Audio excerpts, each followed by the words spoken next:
Assalamualaikum warahmatullahi wabarakatuh. Lin-Nabil Karim Al-Fatihah. A'udzubillahi minasyaitonir rajim. Bismillahirrahmanirrahim. Alhamdulillahi rabbil alamin, arrahmanir rahim.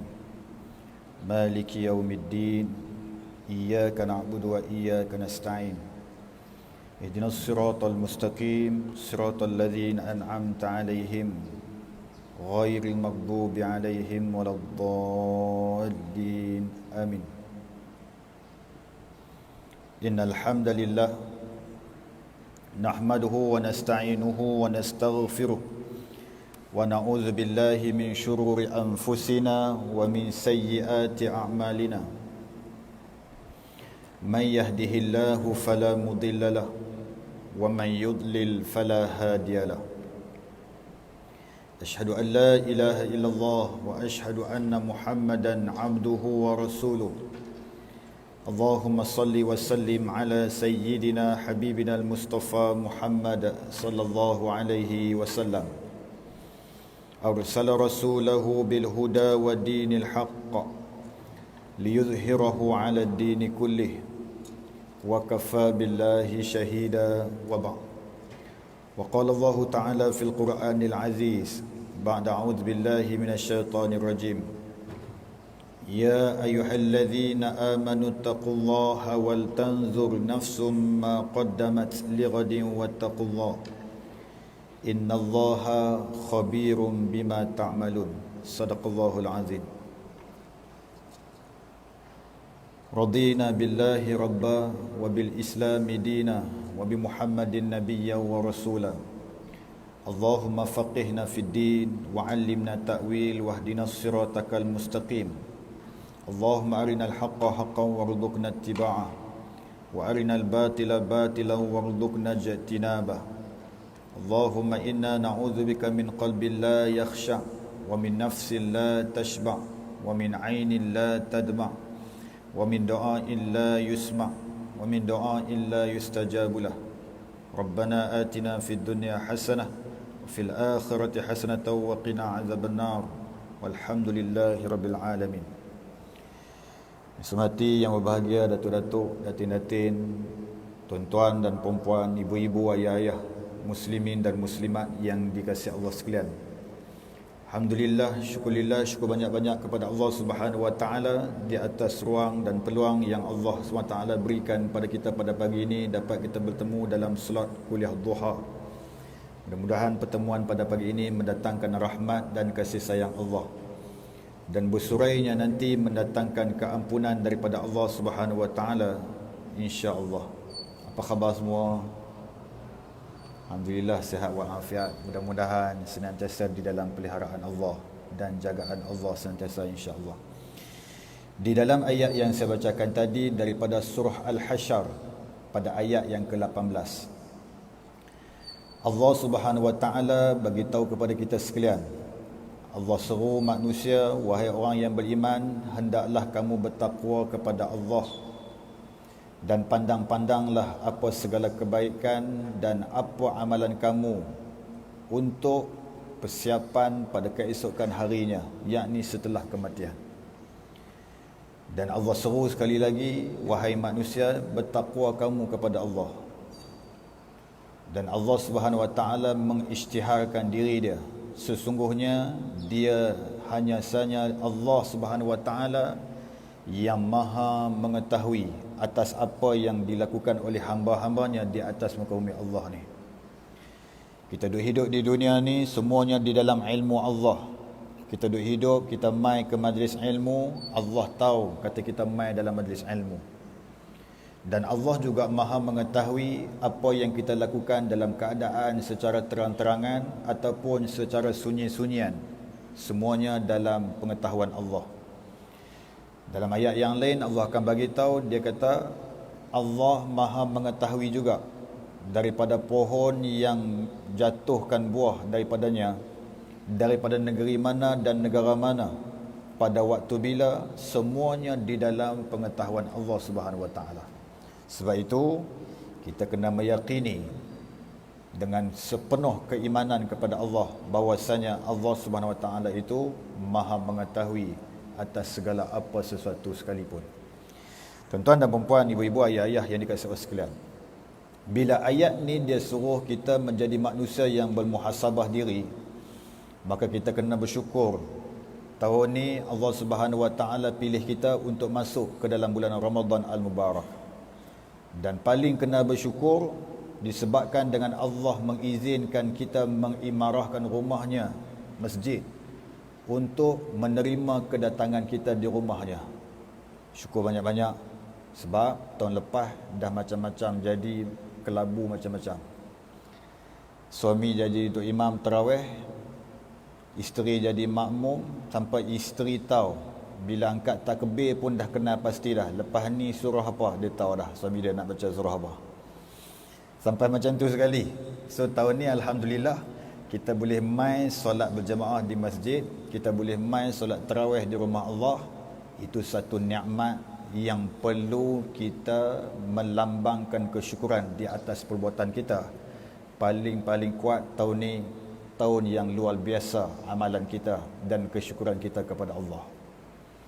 Mudah-mudahan Ramadan tahun ini Ramadan yang paling berkualiti dan paling bermakna di dalam sejarah hidup kita beribadah kepada Allah Subhanahu Wa Taala, insya-Allah. Tuan-tuan dan puan-puan, ibu-ibu, ayah-ayah yang dikasihi Allah sekalian, insya-Allah kita sambung pengajian kitab kita pada muka surat 259. Betul ya? Semua pakai angguk tu betul ya. Yang angguk tu memang confirm orang rajin main.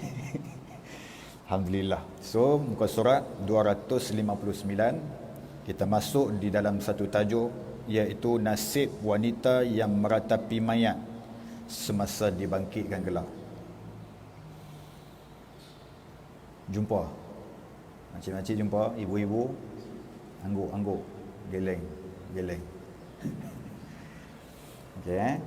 Muka surat 259 di bawah tajuk nasib wanita yang meratapi mayat semasa kebangkitan, semasa dibangkitkan.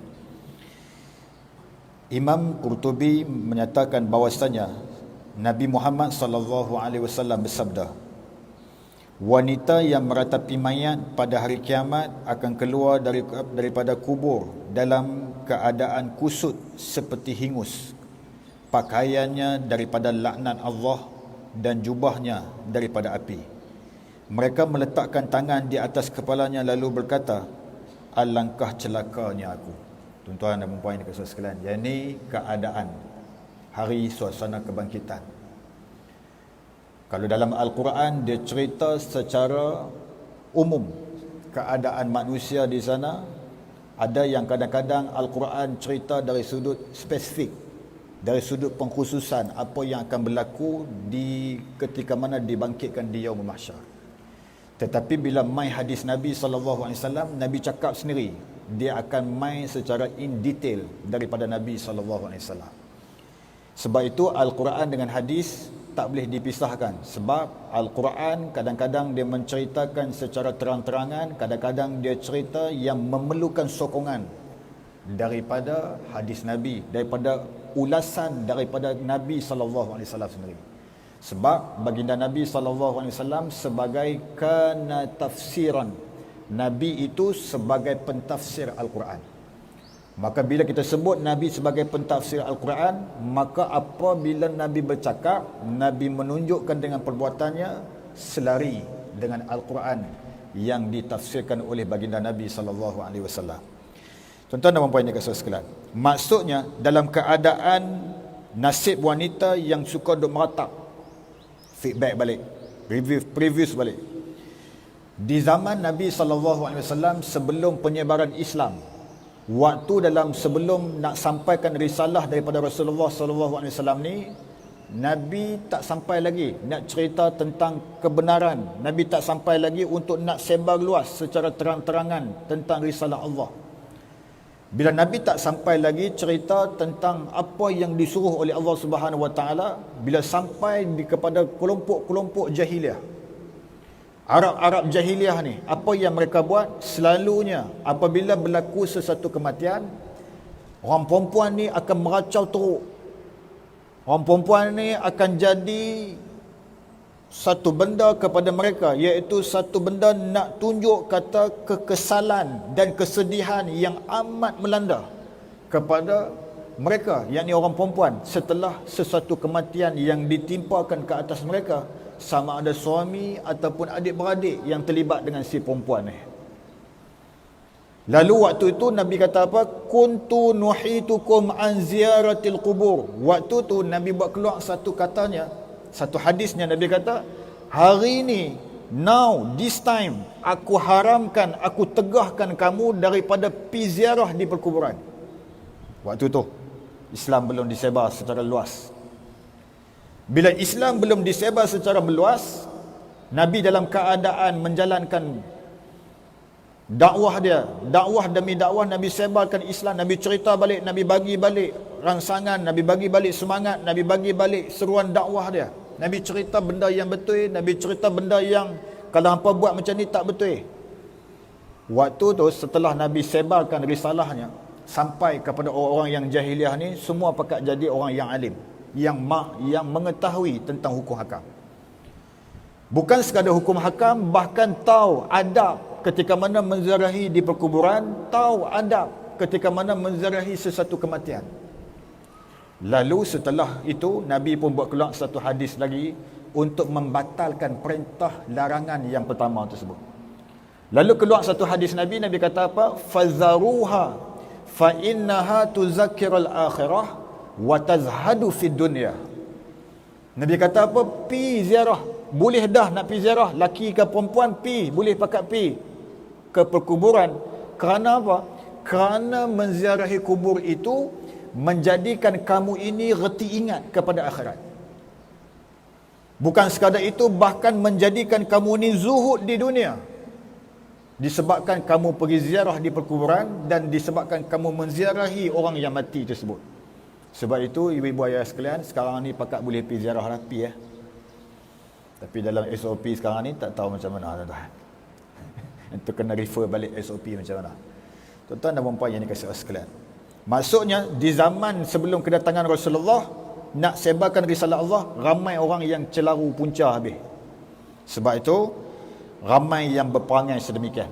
Perangai dia macam mana? Perangai dia yang dulu jahiliah, dia suka koyak-koyak baju dia, suka tarik-tarik rambut, suka sepak muka dia sendiri, semata-mata nak tunjuk bebal di atas sesuatu kematian yang berlaku ke atas dirinya dan keluarganya.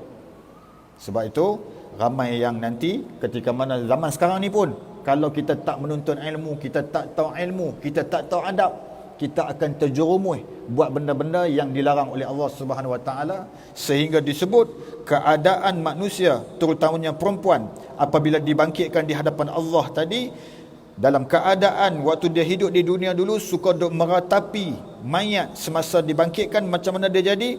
Kusut masai muka dia, penuh dengan hingus. Budak-budak, kalau umur dia 1 tahun, umur dia 6 bulan, umur dia 1 tahun setengah, umur dia 2 tahun setengah, kalau masih duduk beringus, yang tu biasa. Tapi bila mai di hari kebangkitan di hadapan Allah, tiba-tiba beringus dia, sesama dia, dalam keadaan hingus, dalam keadaan kusut masai, pakaiannya daripada laknat Allah, kemudian jubahnya daripada api. Apa maksud sedemikian? Maksudnya Allah tak suka tengok dia. Maksudnya apa? Dia mai tu, kedatangan dia tu kedatangan yang seorang manusia, seorang hamba yang Allah tak apa suka dekat dia. Sebab tu kita awal-awal lagi bila kita baca kitab ni, kita kena berwaspada. Kalau pergi ke perkuburan mana-mana, kalau ada orang mati, jangan duk meratap, jangan duk jadi apa-apa pelik-pelik di hadapan mayat ataupun di perkuburan. Tuan-tuan dan puan-puan yang dekat surah sekalian, muka surat 260. Hadis seperti ini terdapat dalam riwayat Muslim. Riwayat Muslim ni maksudnya apa? Riwayat yang sahih, hadis sahih Muslim. Dan Ibnu Majah daripada Abu Malik Al-Ash'ari, Rasulullah sallallahu alaihi wasallam bersabda, "An-nahiyatu 'alal mayyit min amril jahiliyah, fa innan naihata illam tatub qabla an tamuta fa innaha tub'asu yaumal qiyamati 'alaiha sarabilu min qatiranin thumma yu'la 'alaiha bidir'in min lahabin nar. Sadaqa Rasulullah sallallahu alaihi wasallam. Meratapi mayat adalah perbuatan jahiliah seperti mana yang kita sebutkan tadi. Jika orang yang meratapi mayat meninggal dunia, maka Allah Subhanahu Wa Taala akan memberi pakaian daripada api dan jubah daripada nyalaan api yang nyalanya menyala kepadanya. Ini azab ataupun siksaan ketika mana hari kebangkitan bagi orang-orang yang suka meratapi sesuatu mayat. Hadis ini daripada lafaz Ibnu Majah. Muslim berkata, pada hari kiamat dia akan dibangkitkan dengan pakaian daripada tar. Tar ni apa? Bukan minyak atar, tuan-tuan. Tar ni jalan raya punya. Tu api dia tu, nak abang kata panas dia tu, panas tar yang di jalan raya tu. Dan jubah daripada kudis. Jubah daripada kudis ni maksud apa? Jijik pandangan apabila kita melihat pakaian yang sedemikian. Seperti mana jijik pandangan kita melihat orang yang ada kudis, orang yang ada kudis buta pada jasad seseorang makhluk ataupun seseorang manusia. Atta' At-Talabi menulis dalam tafsirnya hadis daripada Abu Hurairah radhiyallahu anhu bahwasanya Nabi Muhammad sallallahu alaihi wasallam pernah bersabda, wanita yang meratapi mayat pada hari kiamat dibahagikan kepada dua barisan. Satu barisan sebelah kanan dan satu barisan sebelah kiri. Mereka akan menyalak seperti anjing, yang mana satu hari sama dengan 50,000 tahun. Kemudian mereka diperintahkan masuk ke dalam neraka Allah Subhanahu Wa Taala. Wa na'udzubillahi min zalik. Ini balasan. Sebab apa Allah buat macam tu, tuan-tuan? Sebab apa Allah pitayang dekat-dekat pintu neraka, bariskan orang sebelah kanan, sebelah kiri selama 50,000 tahun mereka duk buat kerja tu. 1 tahun di dunia, 1000 tahun di dunia, apatah lagi kiraan 1 hari di akhirat kelak. Sedangkan 50,000 tahun, Masya Allah, sangatlah banyaknya, sangatlah lamanya di sana. Mudah-mudahan kita tak terlibat dalam golongan yang dilaknat oleh Allah Subhanahu Wa Taala. Diriwayatkan daripada Abu Salamah, daripada Abu Hurairah radhiyallahu anhu, dia berkata, Nabi Muhammad sallallahu alaihi wasallam pernah bersabda, wanita yang meratapi mayat akan dijadikan dua barisan pada hari kiamat. Satu barisan di sebelah kanan neraka dan satu barisan di sebelah kiri neraka. Mereka akan menyalak seperti anjing menyalak kepada penghuni neraka. Hadis ini gharib. Gharib ni maksud apa? Hadis ni seorang saja yang meriwayatkan hadis ni, tak ramai. Iaitu Abu Nasir bin Kasir daripada Abu Salamah, kerana dalam sanadnya terdapat Sulaiman bin Daud. Dia sebut macam tu. Anas berkata, Rasulullah sallallahu alaihi wasallam bersabda, wanita yang meratapi mayat akan keluar daripada kuburnya pada hari kiamat dalam keadaan kusut bagaikan berhingus, wajahnya hitam. Yang ni dia tambah lagi. Tadi kita dengar mula-mula hitam, kita dengar mula-mula hingus ya, hingus dan kusut. Tetapi dia mai satu riwayat yang lain, Anas berkata, lalu dia kata apa? Bagaikan berhingus, wajahnya hitam, kedua matanya hijau, kepalanya beruban, pakaiannya daripada laknat Allah, jubahnya daripada kemarahan Allah, sebelah tangannya dibelenggu ke tengkuknya dan sebelah lagi diletakkan di atas kepalanya, sambil berkata, alangkah menyesalnya, alangkah celakanya, alangkah sedihnya. Malaikat yang berada di belakangnya menjawab, amin. Sesudah itu ditempatkan kembalinya ke neraka Allah Subhanahu Wa Taala. Tuan-tuan, ibu-ibu ayah sekalian, maksudnya apa? Malaikat yang duk tunggu ni duk dengar penyesalan orang yang duk buat kerja waktu hidup di dunia, suka duk meratap, suka duk meratap kepada si mati, suka duk jadi manusia yang suka meratapi mayat waktu hidup ni. Dia duk menyesal ni, tangan dia duduk di atas, duk menyesal. Menyesal dia tu, dia kata apa? Celakalah aku, alangkah sedihnya aku. Malaikat yang duk ada sebelah kiri dan sebelah kanannya, malaikat yang duk ada dekat dengan dia tu, pakat duk amin saja. Malaikat tu pun tak boleh nak tolong dia. Sebab di hari penghitungan, kalau kita ada banyak dosa, kita bawa dosa, nak pergi bertemu dengan Allah, kita akan jadi manusia yang celaka di sisi Allah. Kalau di hari dalam keadaan di dunia ni kita duk bagi, Allah dah bagi masa, Allah dah bagi umur kat kita yang baik, amal sungguh-sungguh supaya di alam kubur kita bahagia, di hari pertemuan di hadapan Allah kita pun bahagia. Jangan bawa dosa di hadapan Allah. Ada seorang sahabat Nabi SAW. Seorang sahabat Nabi datang bertemu dengan Nabi SAW. Hadis ini daripada Anas bin Malik, Sahih Muslim. An Anas bin Malik radhiyallahu anhu atan Nabi sallallahu alaihi wasallam rajul, datang seorang lelaki bertemu dengan Rasulullah. Yang ni tak ada dalam buku, jangan duk cari dalam buku. Yang ni saya hafal dari hadis ni. Takkan duk cari dalam buku lagi. Mana ustaz tak jumpa pun. Bila dia datang bertemu dengan Rasulullah sallallahu alaihi wasallam, summa qal, lalu dia bertanya kepada Rasulullah, ayyud du'a'i afdal ya Rasulullah, doa apa yang paling afdal kalau aku nak berdoa? Nabi tengok dia, Nabi bagi tahu kepada dia, sal rabbak, mintalah kepada Tuhan hang al-afwa wal afiyah fid dunya wal akhirah. Dia pergi tanya Rasulullah, wahai Rasulullah, doa apa yang paling terbaik kalau kami nak berdoa ni? Tolong bagi tahu Ustaz. Nabi kata apa? Hang minta kat Tuhan hang, iaitu al-afwa. Apa dia al-afwa? Keampunan. Wal afiyah, keselamatan. Keselamatan di mana? Di dunia sampai akhirat. Yang tu yang paling afdal. Pak Syekh ni pun balik. Hari kedua dia pergi lagi jumpa Rasulullah. Kod Nabi bagi tahu doa yang lain.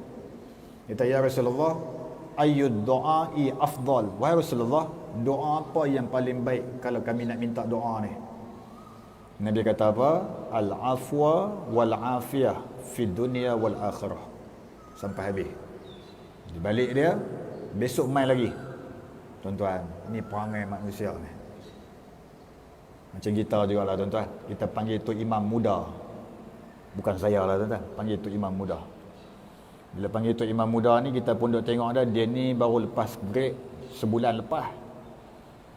Dia pun bila dia bawa tahlil, bila dia bawa doa selamat, bila sampai doa selamat tu dia bawa pendek ya doa. Tahlil pun pendek. Kita kata yang ni yang aku tak puas hati. Kita mau macam mana?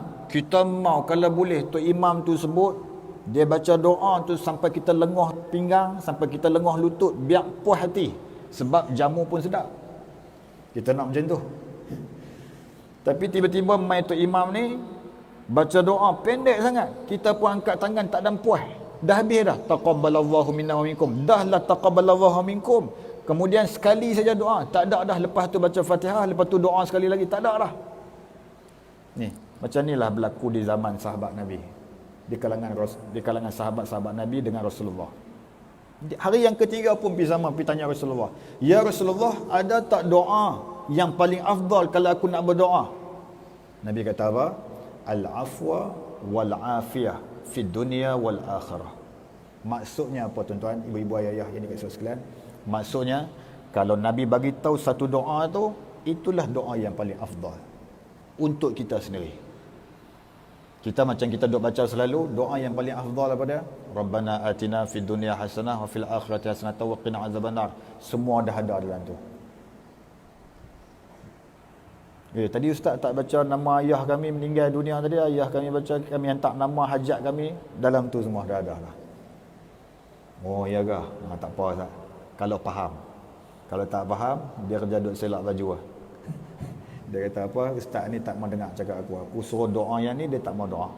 Tapi yang baiknya, Tok Imam tu meraihkan permintaan tuan rumah yang berhajat tersebut. Sebab sesiapa dia yang menunaikan hajat seorang Muslim, maka Allah akan tunaikan hajatnya 1000 hajat ketika mana di yaumul qiyamah nanti. Itu yang paling baik. Boleh tak ustaz kalau kita nak doa yang biasa-biasa, yang Nabi suruh doa saja tanpa kita doa yang lain? Boleh. Yang tu yang paling afdal. Boleh ke ustaz kalau kita nak doa apa yang dihajati oleh tuan rumah kepada kita? Boleh? Tak ada masalah. So jangan bergaduh, jangan petikai, jangan salahkan orang. Orang tu salah, kita betul orang tu salah. Yang tu tak berapa elok dari sudut adab bermasyarakat. Tuan-tuan dan puan yang dikasihi sekalian. Kemudian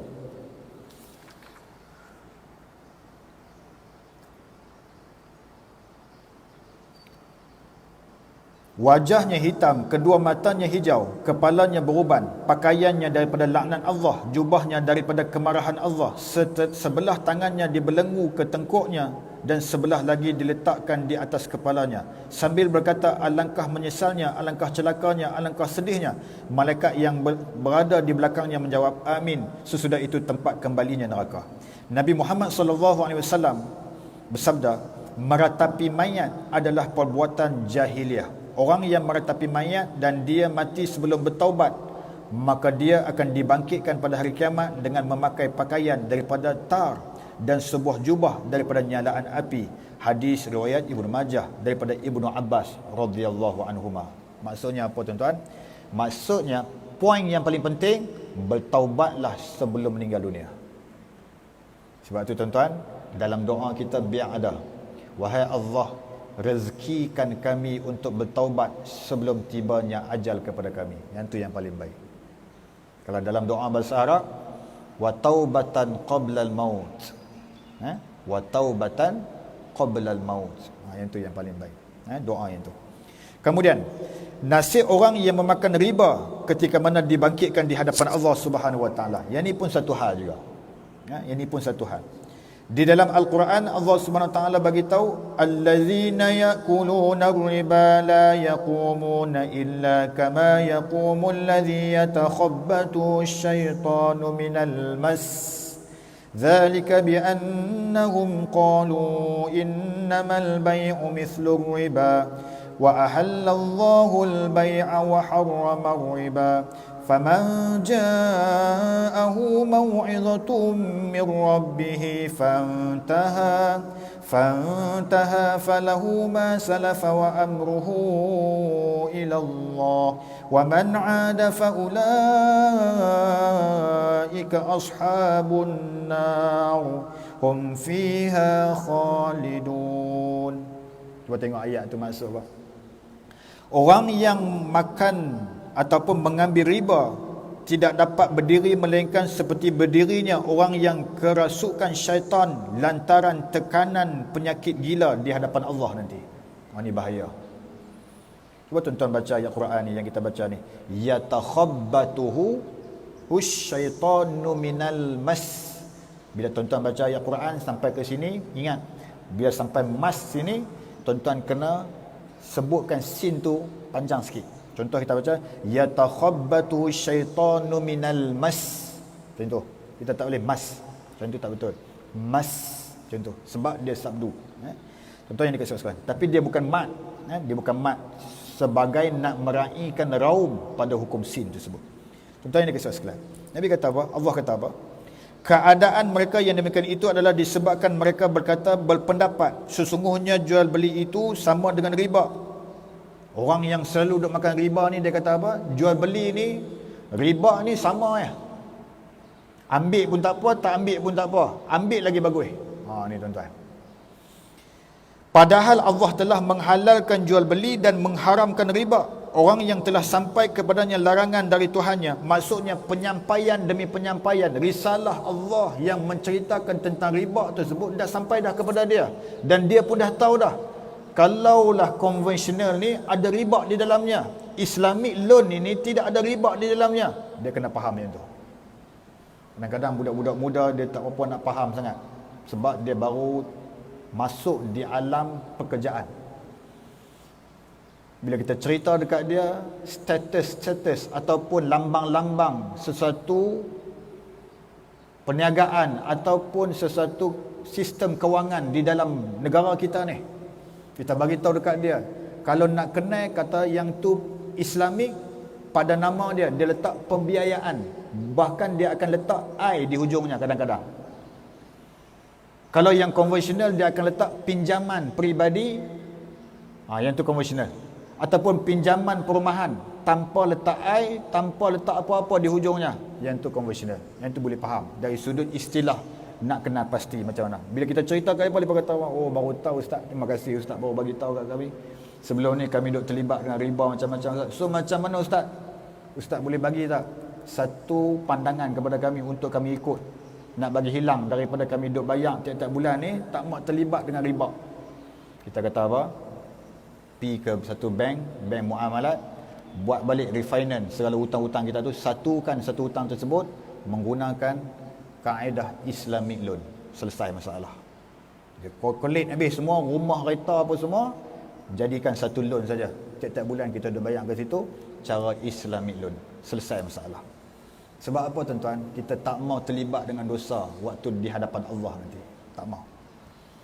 Biar selesai di dunia ni. Sebab tu Nabi kata apa? Yang tadi sahabat pergi tanya Nabi, doa apa? Nabi bagi tahu, doa bagi Allah ampun dosa kita. Sebab ramai yang menderita ketika mana di hari dibangkitkan di hadapan Allah, yang duk bawa dosa ni, ramai yang duk menderita ni di hadapan Allah. Tak habis-habis. Ada dosa dia dengan Allah, ada dosa dia dengan Rasulullah, ada dosa dia dengan jiran, ada dosa dia dengan mak ayah, ada dosa dia dengan anak dia, ada dosa dia dengan jemaah, ada dosa dia dengan tok imam, ada dosa dia dengan tok siap. Semua banyak dosa. Sebab itu tuan-tuan, minta ampun sungguh-sungguh ke Allah, terutamanya dalam bulan Ramadan ni. Paling baik kalaulah kita dapat malam Lailatul Qadar, doa apa? Allahumma innaka afuwun karimun tuhibbul afwa fa'fu anna birahmatika ya arhamar rahimin. Yang tu yang paling baik. Siti Aisyah pernah tanya pada Rasulullah, Rasulullah ajar kepada Siti Aisyah tentang doa tersebut. Tuan-tuan dan puan-puan yang dikasihi sekalian, maka kedatangan bagi orang yang riba ni waktu makan di dunia dulu, ketika mana dia dibangkitkan di hadapan Allah, seruan dan risalah penjelasan berkenaan dengan riba ni dah diperjelaskan kepada dia, tetapi dia masih dalam keadaan masih menggunakan kaedah riba ni. Maka dia ini, maka kata Allah, maka baginya apa yang telah diambilnya dahulu sebelum datang larangan dan urusannya terserah kepada Allah. Orang yang mengulangi mengambil riba, maka orang itu adalah penghuni neraka, mereka kekal di dalamnya. Ni tuan-tuan, ni habis. Kekal di dalamnya ni tuan-tuan, ada pandangan yang lain juga. Selagi mana dia hidup di dunia, dia tak pernah syirik kepada Allah, dia kekal di alam neraka. Mai bila Allah SWT angkat semua dengan syafaat Rasulullah SAW, Allah bagi peluang pada Rasulullah, wahai Rasulullah, aku bagi masa kepada hang, aku bagi syafaat kepada hang, aku izinkan engkau untuk diberikan syafaat kepada umat hang. Hang nak bagi kat siapa? Terpulang kepada hang. Lalu Nabi kata apa? Sesiapa yang ada dalam hatinya iman, keluarkan daripada neraka Allah. Keluar habis semua tuan. Last sekali, sesiapa yang hidup dia di dunia tak pernah mensyirikkan Allah, keluarkan dia daripada neraka Allah. Maka orang ni pun keluar juga tuan-tuan, walaupun dia di dunia dulu makan riba. Tuan-tuan dan puan-puan yang dikasihi sekalian, selagi mana kita tak syirik pada Allah, selagi itu kita masih ada jaminan, masih ada ruang untuk dimasukkan ke dalam syurga Allah. Tapi jangan rasa pula. Rasa macam mana? Tak apa, buat dosa pun tak apa, nanti masuk syurga juga lah kali. Ini orang cerdik ke orang tak cerdik? Kurang cerdik. Bukan tak cerdik sangat, kurang cerdik. Nabi kata apa? Al-kayyisu man dana nafsahu wa amila lima ba'dal maut, wal ajis man atba'a nafsahu hawaha wa tamanna 'ala Allah. Nabi kata apa? Orang yang cerdik itu dia senantiasa memikirkan amalan-amalan yang untuk dilakukan di dunia ni untuk kebahagiaan dia setelah dia meninggal dunia. Itu orang cerdik. Dan orang yang lemah, orang yang tak apa cerdik ni, apa dia buat? Dia ini akan senantiasa mengikuti hawa nafsunya dan senantiasa berangan-angan kepada Allah. Ini hadis sahih, riwayat Bukhari dan Muslim. Riwayat sekalian. So kita jadi orang cerdik, spend betul-betul dalam bulan Ramadan ni apa amalan yang sepatutnya kita buat, yang mampu kita buat untuk meneruskan amalan tersebut sampailah ke akhir hayat kita. Cari ya. Ustaz, kami mampu duduk dalam majlis ilmu Ustaz dalam bulan Ramadan ni. Teruskan. Selagi mana kita duduk dalam majlis ilmu, Allah ampunkan dosa kita dan Allah akan angkat darjat kita. Ini kelebihan orang duduk dalam majlis ilmu. Sebab tu kena pulun duduk tuan-tuan. So tuan-tuan duduklah macam mana pun, ayah-ayah duduklah macam mana pun, ibu-ibu duduklah macam mana pun. Jangan duduk macam ni tuan-tuan. Baru ni saya pergi ceramah satu masjid, ada seorang pakcik tu dia pakai mask elok lah. Bila saya start kuliah, dia tarik mask tu terus tutup mata. Saya kata haru dia ni. Ada satu masjid tuan-tuan, tak payah sebut masjid mana, malu masjid tu nanti. Saya kata amboi pakcik tutup mata terus tapi dia, bila kita duk cakap tu dia duk angguk dengar. Mungkin dia tak nak bagi orang cam muka dia, aku tak tahulah. Kita bersangka baik. Itu pun nakal tu pakcik tu. Lebih kurang umur dia 70-an. So tu pakcik-pakcik, ayah-ayah jangan buat macam tu. Sekian dimaklumkan. Tuan-tuan dan puan-puan, ibu-ibu, ayah-ayah yang dikasihi sekalian.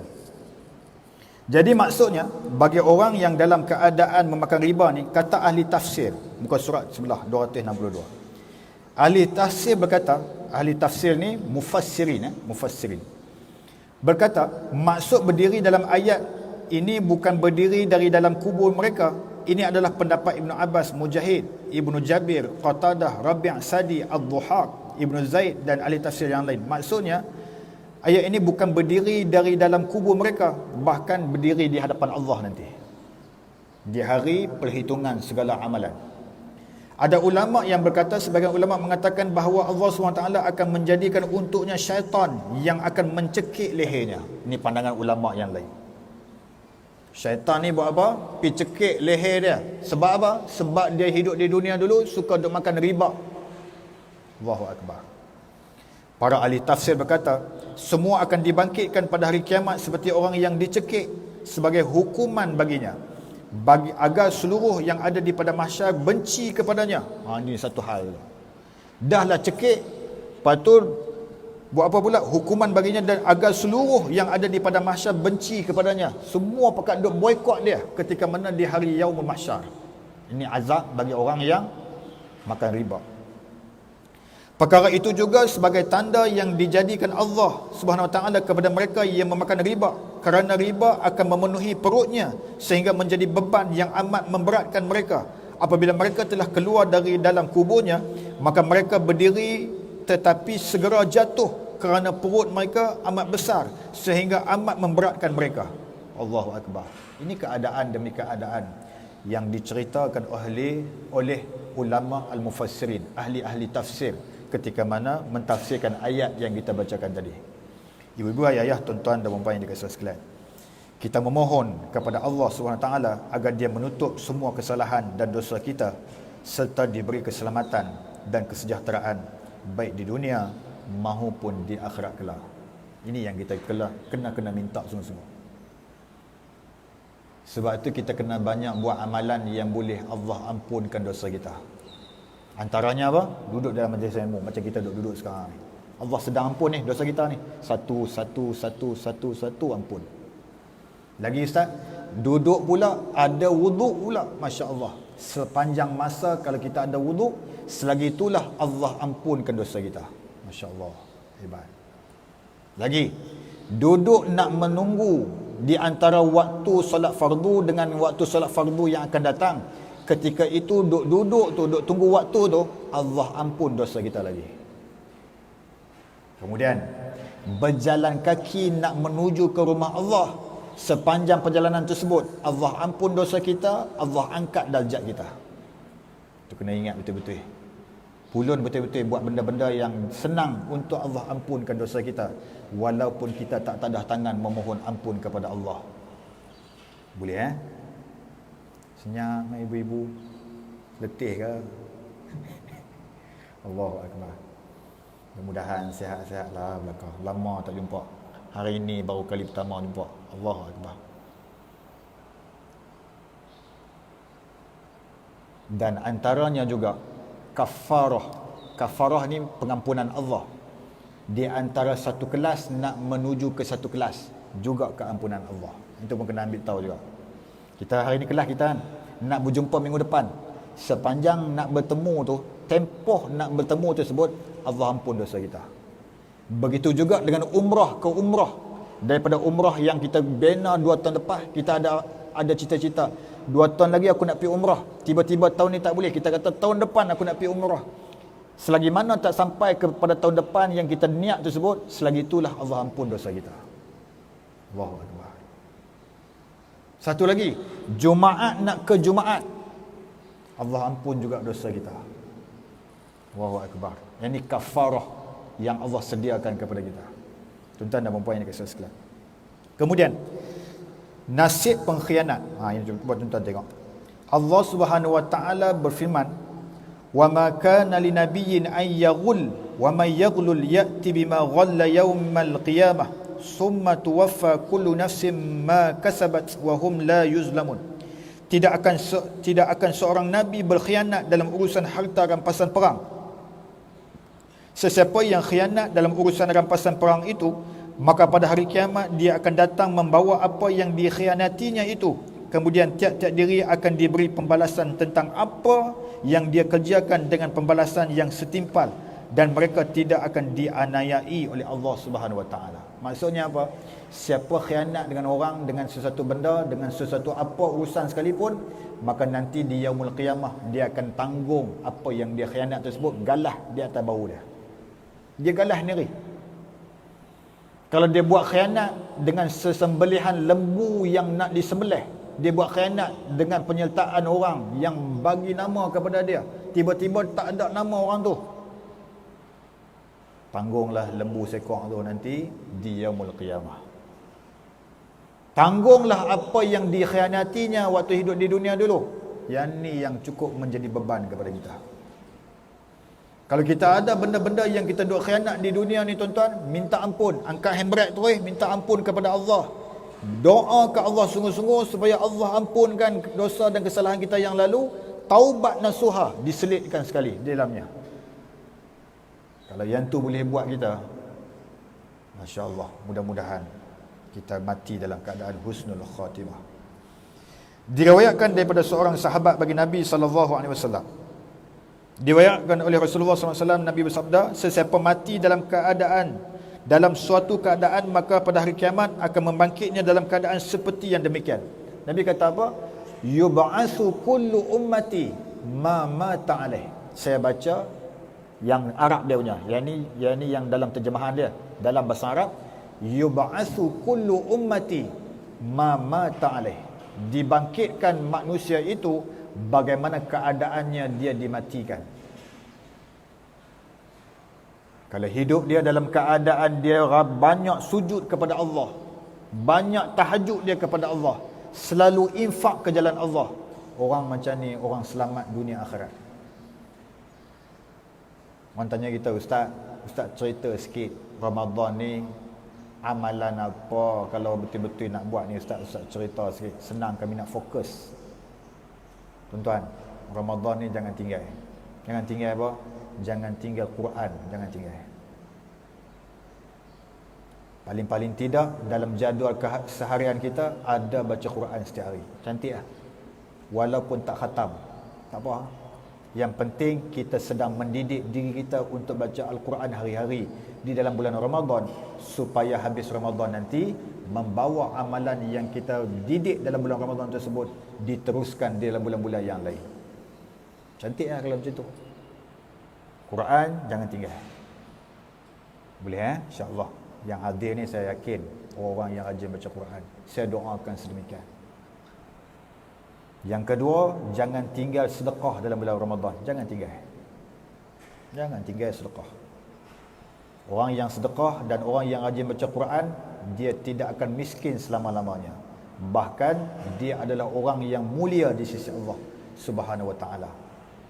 Ada satu kalam ulama, dia kata, belilah urusan duniamu di awal pagi dengan bersedekah, niscaya Allah Subhanahu Wa Taala akan mempermudahkan urusanmu sampailah di malam hari. Allahu Akbar. Belilah urusan duniamu dengan bersedekah di awal pagi, mudah-mudahan Allah akan mempermudahkan urusanmu sehinggalah di malam hari. Ini kata-kata ulama, bukan hadis Nabi, tetapi itulah realitinya bagi orang yang rajin sedekah. Ustaz, kami ni malu lah Ustaz nak sedekah kat tabung masjid. Habis nak buat macam mana? Ambil nombor akaun masjid, transfer ke akaun tabung masjid. Itu selamat. Selepas habis sembahyang subuh, dalam keadaan dalam perjalanan nak sampai ke kereta, duduk tengah ni, buat apa ni? Transfer RM10 ke mana? Tabung masjid UPM. Cerdik tu. Dapat tak pahala? Banyak sangat. Malaikat doa tak kata? Doa sangat. Allahumma a'ti munfiqan khalafa. Wahai Allah, kau gantikan harta manusia yang rajin infak pada hari ini. Malaikat doa tu. Boleh InsyaAllah. 2 amalan tu. 3, duduk dalam majlis ilmu. 4, senantiasa berwuduk. 5, tahajud kepada Allah jangan tinggal setiap malam. 6, rajin-rajinlah memberi makan kepada orang yang nak berbuka puasa. Bertukar-tukar juadah. Ibu-ibu lah tukar-tukar juadah. Masak petang-petang kan. Kan ibu-ibu kan selalu cerdik.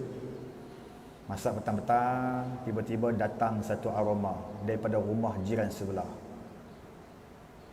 Lalu baulah macam-macam, sedap baunya. Tapi tak pandai masak macam orang sebelah. Lalu apa yang dibuat oleh makcik-makcik, ibu-ibu sekalian?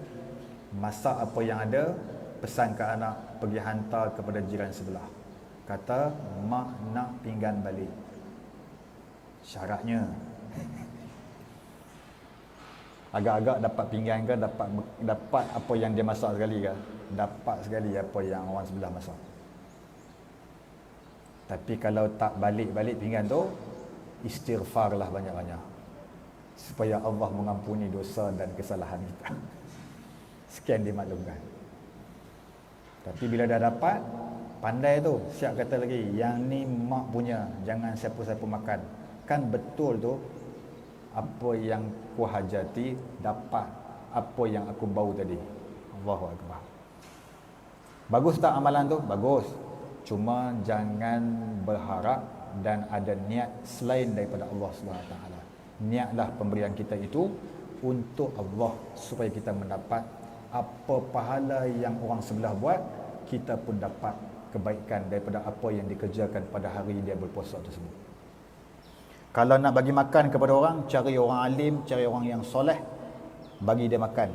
Siapkan juadah berbuka puasa untuk dia, supaya kita dapat apa kebaikan yang dia buat pada hari tersebut, dapat kepada kita, tidak berkurangan sedikit pun. Ni orang cerdik ni. Tengok pakcik ni rajin pergi masjid. Awal pergi masjid. Tahajud pukul 3.30 dia dah start encing kereta, pergi masjid sembahyang tahajud. Masya-Allah. Petang tu kita buat juadah, kita pergi bagi kepada rumah dia. Dapat tak pahala apa yang dia buat tu kepada kita? Dapat. Sama, tak berkurangan sedikit pun. Yang tu yang kena berebut sungguh-sungguh tu kan. Insya-Allah. Tuan-tuan dan puan yang dikasihi sekalian. Kemudian kata Nabi SAW, sebelah muka surat 263. Hadis ini terdapat dalam Al-Qut yang merupakan hadis sahih daripada segi makna. Bukti kesahihannya adalah kesesuaiannya dengan perkara yang telah kita huraikan di atas. Tambahan penjelasan dalam bab ini akan diteruskan dalam bab penjelasan hari dibangkitkan sehingga ke padang mahsyar. Seterusnya, dibangkitkannya Nabi SAW dari kuburnya. Ibnu Al-Mubarak memberitahu kepada kami, Ibnu Lahi'ah daripada Khalid bin Yazid, daripada Sa'id bin Abu Hilal, daripada Nabih bin Wahab, bahawa Ka'ab turut serta dalam majlis Aisyah radhiyallahu anha dan mereka membincangkan mengenai sabda Nabi SAW. Ka'ab berkata, tidak tiba waktu subuh pagi kecuali pada waktu itu turun 70,000 malaikat yang mengelilingi kubur Nabi SAW dan mengembangkan sayapnya. Para malaikat itu berselawat kepada Nabi SAW. Apabila tiba waktu petang, maka mereka naik ke langit dan turun 70,000 malaikat sebagai gantinya yang mengelilingi kubur Nabi Muhammad SAW, lalu mengembangkan sayap dan mengucapkan selawat kepada Nabi SAW sebanyak 70,000 malaikat pada waktu malam dan 70,000 malaikat pada waktu siang, sehingga apabila bumi terbelah maka keluar 70,000 malaikat untuk memuliakan Nabi SAW. Maksudnya apa? Maqam Nabi SAW satu keistimewaan kepada umat Nabi untuk mendapat kelebihan dan fadilat serta keampunan Allah Subhanahu Wa Taala di sana. Nabi kata apa? Orang yang duk pergi ziarah Nabi, man zara qabri wajabat lahu syafaati. Siapa yang pergi ziarah aku, maka wajiblah syafaat aku ke atas dirinya bagi orang yang menziarahi kubur Nabi. Ustaz, macam mana Ustaz? Sekarang ni tak boleh pergi dah Ustaz. Kenang-kenangkan waktu kita menziarahi kubur Rasulullah, apa yang kita ukirkan di kuburnya. Kita kata apa? Ya Rasulullah, syafaatkan kami wahai Rasulullah.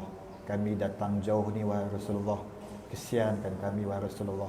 Mimpikan kami dengan wajahmu wahai Rasulullah. Rindu kami kepada engkau wahai Rasulullah. I love you. Siap cakap I love you Kemah Macam-macam kita ukir dekat kubur makam Rasulullah sallallahu alaihi wasallam dengan kata-kata yang memuji pada Rasulullah, yang mengharapkan syafaat daripadanya. Rindu tak tuan-tuan nak pergi jumpa Rasulullah? Rindu sangat tuan. Siapa sayang Rasulullah, rindu Rasulullah, perbanyakkanlah selawat kepada baginda Nabi sallallahu alaihi wasallam supaya Nabi mengenali kita ketika mana di hari kebangkitan kelak. Tuan dan puan yang dikasihi sekalian. Terusnya, banyak hadis yang menunjukkan bahawa seluruh manusia akan keluar dari kuburnya dibangkitkan dengan telanjang. Ini cerita. Keterangan mengenai perkara ini akan menyusul. At-Tirmizi dan Al-Hakim menyatakan dalam An-Nawadil Al-Usul daripada Bishr bin Khalid, daripada Sa'id bin Maslamah, daripada Ismail bin Umayyah, daripada Nafi', daripada Ibnu Umar. Dia berkata, Nabi Muhammad sallallahu alaihi wasallam telah keluar, di sebelah kanannya Abu Bakar As-Siddiq radhiyallahu anhu dan di sebelah kirinya Umar Al-Khattab. Baginda lalu bersabda, seperti inilah kami akan dibangkitkan pada hari kiamat. Masya-Allah. Kita nanti dibangkitkan nanti, kita tengok-tengok nanti Nabi di sebelah kanannya Sayyidina Abu Bakar As-Siddiq, sebelah kirinya Umar. Kita di mana kedudukan kita? Ada seorang sahabat Nabi, saya tak ingat nama dia. Dia selalu rindu dengan Rasulullah. Selepas bertemu waktu subuh, dia balik rumah, dia teringat nak jumpa lagi dengan Rasulullah. Kata, bila ni nak masuk asar ni, teringin nak bertemu Rasulullah. Bila nak masuk zuhur ni, nak pergi jumpa Rasulullah ni. Masuk zuhur, dia sampai masjid, dia tengok Rasulullah, tenang hati dia. Balik waktu zuhur, teringat pula bila asar nak masuk ni, nak pergi jumpa Rasulullah ni. Sampailah maghrib, sampailah isyak, sedemikian jadi kepada diri dia. Balik isyak, terus meronta hati dia. Dia kata, apabila nak subuh ni, lambat lagi nak subuh ni, aku nak pergi jumpa Rasulullah ni, rindu sangat ni. Tak dan subuh, dia sampai depan rumah Nabi SAW. Nabi keluar, Nabi tengok dia duk ada. Nabi tanya dia, awak duk ada kat sini lagi? Wahai Rasulullah, aku rindu kepada engkau wahai Rasulullah. Lalu dia kata apa kat Rasulullah? Ya Rasulullah, apa amalan yang boleh menjadikan asbab aku bertemu dengan kau nanti ketika mana yaumul mahsyar, seperti mana hari sekarang ni, aku senang sangat nak berjumpa dengan hang. Waktu dia tanya soalan tersebut, ayat Quran turun, ayat yang ke-100 di dalam surah An-Nisa. Ayat tu kata apa? May yuti'illaha war rasul fa ulaika allazina an'ama Allahu 'alaihim minan nabiyyin was-siddiqin wasyuhada'i was-salihin wa hasuna ulaika rafiqa. Ayat tu kata apa? Sesiapa yang mentaati Allah di dunia ni, mentaati Rasulullah di dunia ni, maka dia akan dibangkitkan bersama dengan para nabi, para syuhada, para siddiqin dan yang seumpama dengannya. Dia dengar ayat tersebut, terus tenang hati dia. Dia tak kacau Nabi dah. Tuan-tuan yang dikasihi sekalian, kita ni umat Nabi Muhammad, kita tak pernah tengok Nabi pun, tuan-tuan. Tetapi kita lebih beriman, kita ni percaya sungguh. Quran sebut kita percaya sungguh, Nabi sebut, hadis Nabi sebut kita percaya sungguh. Kita beriman melalui kitab, melalui Al-Quran dan hadis, melalui orang dok main cerita kat kita tentang wajah Nabi, tentang kisah Nabi, tentang keadaan Nabi. Lalu kita terima bulat-bulat. Yang itulah pegangan kita. Yang kita lafazkan asyhadu an la ilaha illallah wa asyhadu anna Muhammadar Rasulullah dari lidah kita. Kita mengimani dengan hati kita. Kita orang yang beriman. Dan kita melakukan dengan perbuatan selaras dengan apa yang kita ungkap daripada mulut kita. La ilaha illallah Muhammadur Rasulullah. Ibu-ibu, ayah-ayah ini kasih sekalian. Kemudian At-Tirmizi mengatakan, kemudian hari dan malam serta hari Jumaat akan dibangkitkan. Rasulullah sallallahu alaihi wasallam bersabda, Allah Subhanahu wa taala akan membangkitkan hari pada hari kiamat sebagaimana keadaannya, dan Allah SWT akan membangkitkan hari Jumaat dalam keadaan indah bercahaya. Orang yang memuliakan hari Jumaat bersorak gembira bagaikan melihat seorang pengantin. Hari Jumaat bagaikan cahaya yang bersinar terang, dan mereka orang yang memuliakan hari Jumaat berjalan di bawah sinarnya. Warna mereka orang yang memuliakan hari Jumaat putih seperti salju, baunya harum semerbak seperti minyak kasturi, dan mereka yang mengharungi bukit kapur barus. Jin dan manusia terdiam merasa kagum memperhatikan mereka, dan mereka dimasukkan ke dalam syurga, dan tidak seorang pun bercampur gaul dengan mereka di dalamnya kecuali muazzin. Maksudnya apa tuan-tuan ibu ibu sekalian? Maksudnya apa? Kita yang selalu membesarkan hari Jumaat, kita ni dengan hari Jumaat ni memang kita ada chemistry yang hebat, hubungan baik,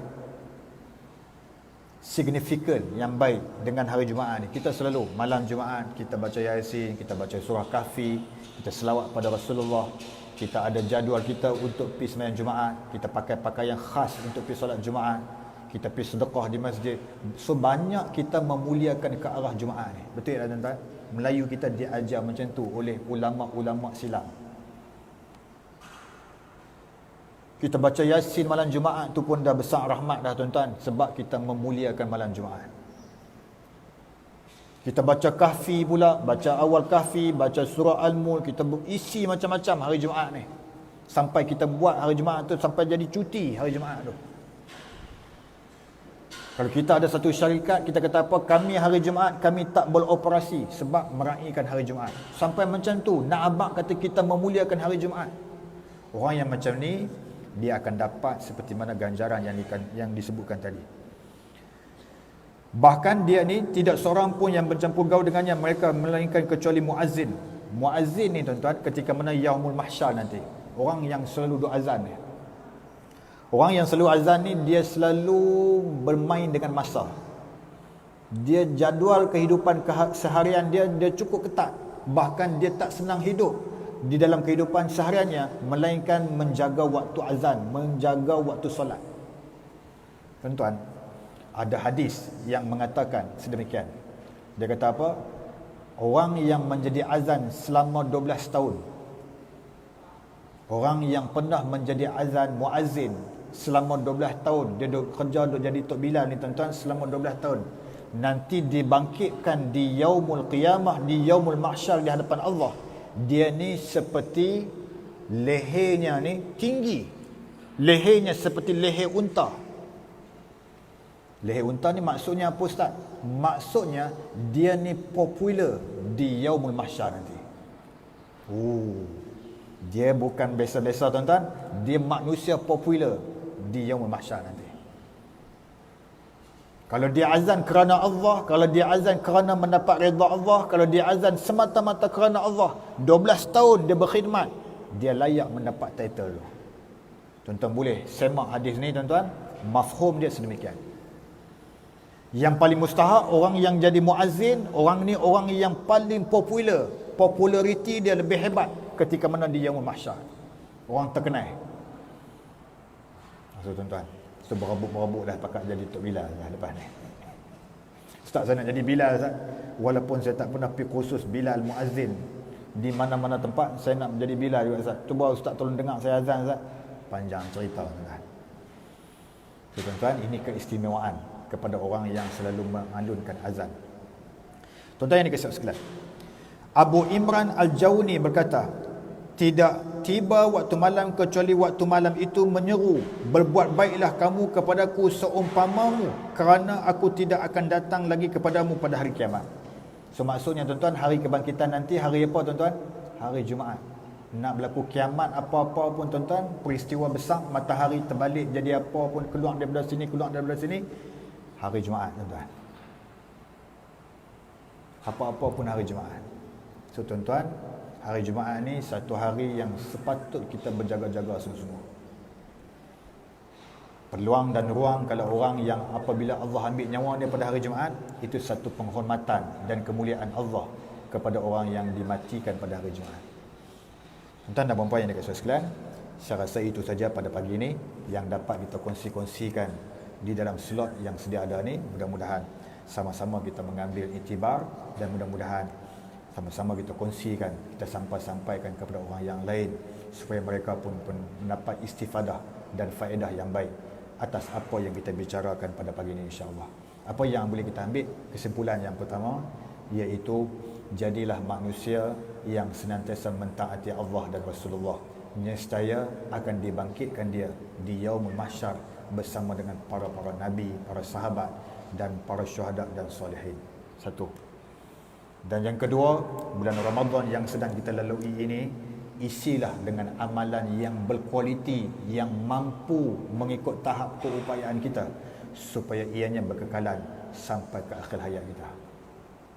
Yang ketiga, jadilah orang cerdik di dalam melakukan amalan supaya kita ini menjadi manusia yang senantiasa berpaut dengan Allah Subhanahu Wa Taala di dalam kehidupan, dalam hidup beramal. Dan yang keempat yang boleh kita ambil pengajaran, insafilah atas apa yang diceritakan pada hari ini, yang kita sampaikan pada hari ini, supaya kita tidak buat benda-benda yang Allah larang dan hanya kita buat benda-benda yang disuruh oleh Allah SWT kepada kita sekalian. Wallahu ta'ala. Boleh takat tu Boleh, insya-Allah. InsyaAllah minggu depan kita jumpa lagi. Kita tutup majlis kita dengan bacaan doa, kemudian kita tutup majlis kita dengan tasbih kifarah dan suratul Asr. A'udzubillahi samiil alim minasyaitonir rajim. Bismillahirrahmanirrahim. Alhamdulillahirabbil alamin wassalatu wassalamu ala asyrafil anbiya'i wal mursalin wa ala alihi wa sahbihi ajmain. Allahumma iyyaka na'budu wa iyyaka nasta'in. Ya awwalal awwalin wa ya akhiral akhirin wa ya dzal quwwatal matin wa ya rahimal masakin wa ya arhamar rahimin. Ya Allah, ya Tuhan kami, panjangkan umur kami wahai Allah, di dalamnya ada ketaatan dan keberkatan daripadamu wahai Allah. Permudahkanlah urusan dunia dan akhirat kami wahai Allah. Ya Allah, ya Tuhan kami, jadikanlah majlis ilmu yang kami sedang duduk ini wahai Allah menjadikan asbab kebahagiaan dan kemuliaan serta kejayaan yang cemerlang, serta Engkau jadikan keampunan kepada ibu dan ayah kami yang telah meninggal dunia. Dijadikan kubur mereka satu taman daripada taman-taman syurga-Mu wahai Allah. Jangan sesekali Kau jadikan kubur ibu dan ayah kami satu lubang daripada lubang-lubang api neraka-Mu wahai Allah. Ya Allah, ya Tuhan kami, ibu dan ayah kami yang masih hidup, berikanlah kesihatan, keafiatan, keberkatan dan kemuliaan hidup kepada mereka berdua di dunia sampailah di akhirat kelak wahai Allah. Ya Allah, ya Tuhan kami, rezekikan kami untuk bertaubat sebelum tibanya ajal kepada kami wahai Allah. Wahai Allah, ya Tuhan kami, rezekikan kami untuk menyebut kalimah la ilaha illallah sebelum nyawa kami berpisah daripada jasad kami ini wahai Allah.